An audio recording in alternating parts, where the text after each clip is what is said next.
मैं सारी तरह की एंकरिंग करता था, कोई ऐसी मेरी स्पेशलाइजेशन तो थी नहीं। तो मेरे एक बॉस ने मुझसे कहा कि तुम्हारी क्या स्पेशलाइजेशन है? मैंने कहा सर मैं तो सब कर लेता हूँ। तो उन्होंने कहा भाई सब तो कर लेते हो, किसी चीज़ में मास्टरी तो होगी। मैं सर सब में मास्टरी है अपनी। तो उन्होंने कहा कि गुरु ऐसा है, सुनो आगे नहीं चल पाओगे इससे, कहीं मास्टरी बनानी होगी। मैंने कहा सर किस में बनेगी? बोले क्रिकेट में बनाओ। मैंने क्रिकेट का सीन ही देखा था तब तक, मैं तो अपने घर के बाहर क्रिकेट नहीं खेली थी आज तक कि बॉल तेज लग जाती थी। तो मैं घर के अंदर वाली क्रिकेट खेलता था केवल अपने भाई के साथ जितनी खेली थी। तो मुझे लगा क्रिकेट पे एंकरिंग करना। मैंने कहा यार अच्छा चलो मैं सोचता हूँ, कोई बात नहीं। अभी उन्होंने मुझे ऑफर दिया ही था, उसके 2 दिन बाद अचानक से मेरे पास कॉल आया कि आज शाम को तुम्हें क्रिकेट का शो करना कपिल देव के साथ। Kapil Dev was the guest. अब उससे बड़ा तो आदमी था नहीं उस वक्त हिंदुस्तान की क्रिकेट में कपिल देव से। तो कपिल देव के साथ बैठ के क्रिकेट का शो करना, ऐसे आदमी को जिसको क्रिकेट का सीन ही आता हो, वो क्या करेगा? मुझे लगा आज तो हो गया, नौकरी खत्म। आज ये आधे घंटे के शो के बाद तुझसे बुला करेंगे भैया ऐसा कुछ ना आता तुमको, तुम अपना वहीं करो, पर्दे के पीछे रहो, वीडियो एडिटिंग करो। तो मैं कैंटीन से खाना खा के निकल रहा था, अखबार एक उड़ता हुआ आया, पैर के पास पड़ा, मैंने उसे पाँव मारा तो वो उड़ के मेरे ऊपर ही आ गया। किसी ने ब्रेड पकौड़ा खाने के बाद फेंका होगा। तो उस पर रवि शास्त्री का कॉलम था, कायदे से 2-3 दिन पुराना ही अखबार था, और सबसे अच्छी बात हिंदी में था। तो वहाँ कैंटीन से न्यूज़ रूम तक जाते जाते मैंने पूरा पढ़ लिया, और पूरा पढ़ने के बाद मुझे लगा अच्छा तो मुझे काफ़ी कुछ पता है क्रिकेट के बारे में, इस पर तो मैं कर सकता हूँ। तो शाम का आधे घंटे का जो क्रिकेट का शो था, मैंने वो पाजी के साथ बैठ के किया। जितनी बातें कपिल उसमें रवि शास्त्री ने लिखी थी वो सारी पेल दी मैंने उसके अंदर। और जब शो खत्म हुआ तो उन्होंने मेरे से कहा कि तू क्यों नहीं करता क्रिकेट, तुझे तो अच्छा खासा ज्ञान है क्रिकेट का। मैं अब उनसे क्या बोलता? मैंने कहा सर मैं क्या बोलूं इसमें, आप बोलो इन लोगों से, आप बोलोगे तो हो सकता है ये मेरे से करवा लें, मेरे को तो कोई दिक्कत नहीं है करने में। तो बाहर निकलते ही उन्होंने मेरे बॉस से कहा यार तू ऐसे मुंडे ने कराया करना, इसको बड़ा आता है क्रिकेट का यार, तेरे बाकी लोग तो मेरे से ही पूछते रहते हैं क्या पूछना है। तो हिंदुस्तान का सबसे बड़ा कप्तान आपकी पैरवी कर रहा है वहां पे खड़े होके, और आप सोच रहे हो कि यार मैंने गलत किया या सही किया। मेरे बॉस ने साथ ही बोल दिया हाँ सर कल से इसी से करा देते हैं, सुन तू ही कर लेना कल से। तो अब मुझे लगा भाई अब तू फंस गया। बट मैंने घर जाते ही क्या कहा, मैंने घर जाते ही सारे पुराने अखबार निकाले जो 5-7-10 दिन के पढ़े थे, सब में रवि शास्त्री के कॉलम काट काट के इधर रख लिए बेड साइड पे अपने, कि जब मौका मिले सोते जागते उठते बैठते, टॉयलेट जाते, नहाते खाते नाश्ता करते, बस वही पढ़ लो रवि शास्त्री का कॉलम पढ़ लो, रवि शास्त्री का कॉलम पढ़ लो, रवि शास्त्री का कॉलम पढ़ लो।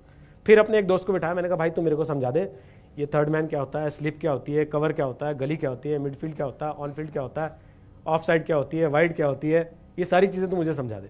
उसने बाकायदे ग्राउंड बना के कागज़ पे सब चीज़ें मुझे समझाई सिखाई।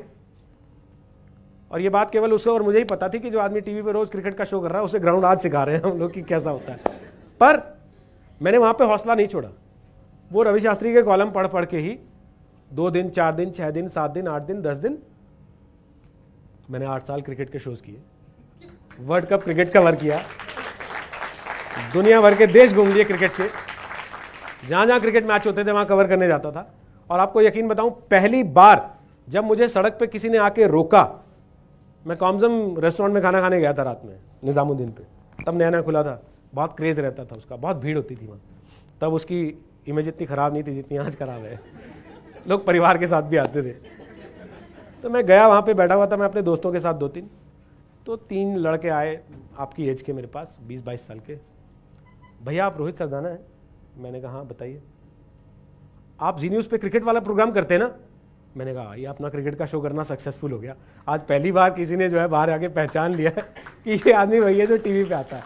आप सोचो मैं जब अपने घर से निकला था तो मैं ये थॉट लेके निकला था कि भाई आप जब बाहर निकलो तो लोगों को आपको पहचानना चाहिए। तब वो 2006 में जाके 2007 में जाके मुझे लगा 2008 में जाके कि हाँ भाई अब उस दिशा में आपने बढ़ना शुरू कर दिया। अगर मैं पहले दिन उससे कह देता कि सर मेरा तो क्रिकेट में कोई ऐसा है नहीं इंटरेस्ट, मैंने कभी जीवन में क्रिकेट खेली नहीं, जैसा हम आमतौर पर करते हैं, कोई अपॉर्चुनिटी आती है हम उसको अपने उस पर टेस्ट करते हैं कि भाई हम इसके साथ कितने कंफर्टेबल हैं, और हम फाइनली उसको डिनाई या एक्सेप्ट कर लेते हैं। वहां पे आने के बाद वहां क्या होता है, वो अपॉर्चुनिटी जब हमारे हाथ से चली जाती है फिर हम बैठ के रोते हैं कि यार मौका आया था चला गया, किसी और को मिल जाता है, वो उसको एक्वायर कर लेता है, वो उस पर अपनी अचीवमेंट्स गेन करता है और फिर आपसे आगे बढ़ जाता है, आप वहीं के वहीं खड़े हुए देखते रह जाते हो। आप बाद में कहते हो जैसे वो शाहरुख वाली फिल्म थी चक दे, तो बाद में कई हीरोज़ कह रहे थे हाँ वो मुझे रोल ऑफर हुआ था, मैं उस वक्त कर नहीं पाया क्योंकि मैं बिजी था। भाई शाहरुख खान ने कर लिया और चक दे इतिहास बन गई, है ना। दंगल आमिर खान ने कर लिया, वो इतिहास बन गई। ऐसी कितनी फिल्में आपको मिलेंगी जहां पे एक हीरो कर लेता है, वो इतिहास बना देता है, और बाकी के लोग बाद में आके कह रहे होते हैं एक्चुअली ऑफर तो मुझे ही की गई थी लेकिन मेरे पास टाइम नहीं था। भाई तब तेरे पास टाइम नहीं था, अब तेरा टाइम खराब हो गया इसी वजह से। सो आप लोगों को मेरा यह सुझाव है कि जीवन में जब भी कोई ऐसा मौका आता है, कोई अपॉर्चुनिटी आती है, कोई ऐसी चीज आती है जहां पे आप हो सकता है उस समय उसके मास्टर नहीं भी हो, उसको डिनाय मत करो, उसको धक्का मत मारो, उसको लात मत मारो, उसको पकड़ो, अपने आप को जज करो। अगर आज की तारीख में कहीं आपको लग रहा है कि आपके पास थोड़ी सी भी पॉसिबिलिटी है कि आप उसको जस्टिफाई कर सकते हो अपने आप को थोड़ा सा मॉडिफाई करके, तो उसको करना चाहिए, उसको छोड़ नहीं देना चाहिए। क्योंकि जब आप छोड़ दोगे तो वो किसी और के लिए हो जाएगी, और जब वो किसी और के लिए हो जाएगी तो आपका कंपटीशन आपसे वहां से आगे निकल जाएगा, आप उससे पीछे रह जाओगे। तो मैं आप लोगों को सिर्फ इतना ही आज ये कहना चाहता हूं कि हम लोग बहुत सारी चीज़ों में, बहुत सारे मौके आते हैं जीवन में जहां हम बहुत छोटी छोटी बातों से कि अच्छा इसने ऐसा कह दिया, उसने वैसा कह दिया, इसने तो मेरे मन का नहीं कहा, मेरी मम्मी ने ऐसा बोल दिया, मेरे पापा ने ऐसा, हम उन चीज़ों को जाने देते हैं और फिर बाद में हम पछताते हैं। तो पछताने से बजाय बेहतर है उस समय उस चैलेंज को एक्सेप्ट कर लेना, उस चैलेंज को फेस करना, उस चैलेंज को टैकल करना और एक विनर की तरह आगे बढ़ जाना। जब आप एक छोटे से चैलेंज से भी जीत के आगे बढ़ते हो ना, तो अगले चैलेंज के लिए आपका कॉन्फिडेंस 100% बढ़ जाता है। फिर सामने कोई बड़ा चैलेंज भी आता है तो आपको लगता है कि ठीक है, जब मैंने वो कर लिया था तो ये क्या चीज़ है, मैं ये भी कर ही लूंगा। और जब आप ये सोचते हो ना कि मैं ये भी कर ही लूंगा, तो फिर आप कर लेते हो। फिर कितनी भी दिक्कतें आए, फिर कोई आपको रोक नहीं सकता।